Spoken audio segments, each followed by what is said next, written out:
Our next reader will be Kevin Spenst. Please welcome Kevin.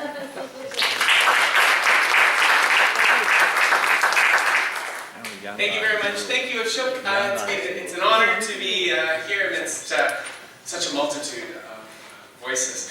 I have 4 short poems that I'm going to read today.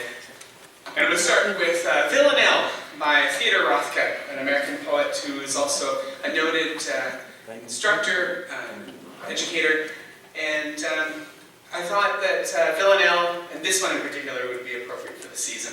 And the repetition of lines is quite reminiscent of the season that reminds us of so much. This is The Waking.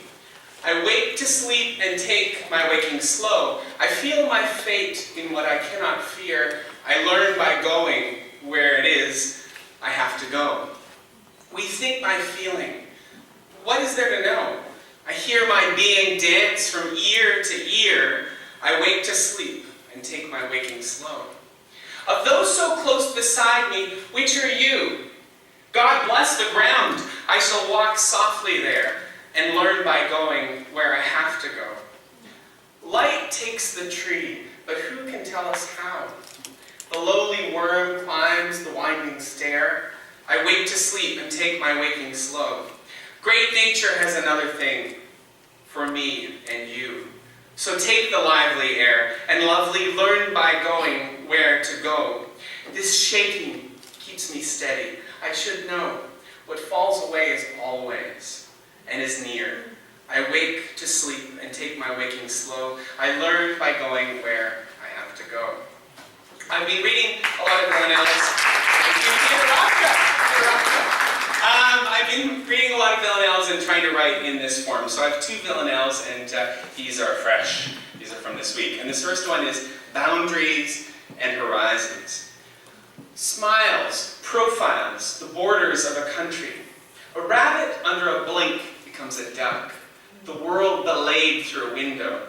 She hurls the sight textbook at his head. He ducks under a sink, or does he grab it? Smiles, profiles, the boulders of a country.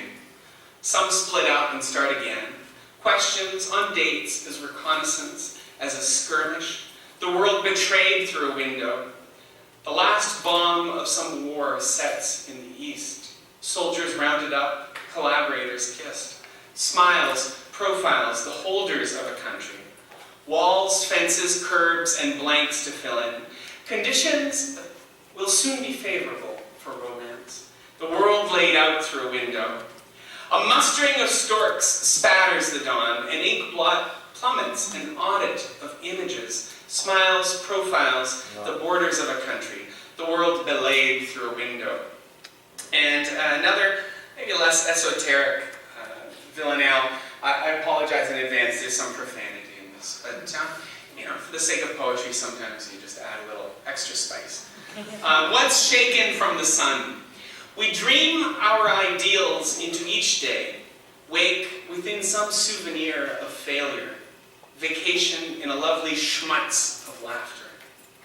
Confounded by fuck-ups and shoddy directions, we hovel respite from the pits. We dream our ideals into each day. Compounded by weeks and yearns, time pummels our expressions, our vacays in a lovely schmutz of laughter. Contorted faces tear up into whatever joy or pain our imaginations can afford. We dream our ideals into each day. What shadows can be shaken from the sun? Who basks in the moon? What vacates our lovely schmutz of laughter?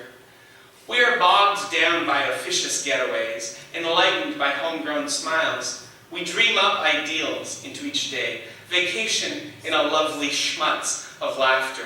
And one last poem, and this has been translated into Chinese. I'll read the English version.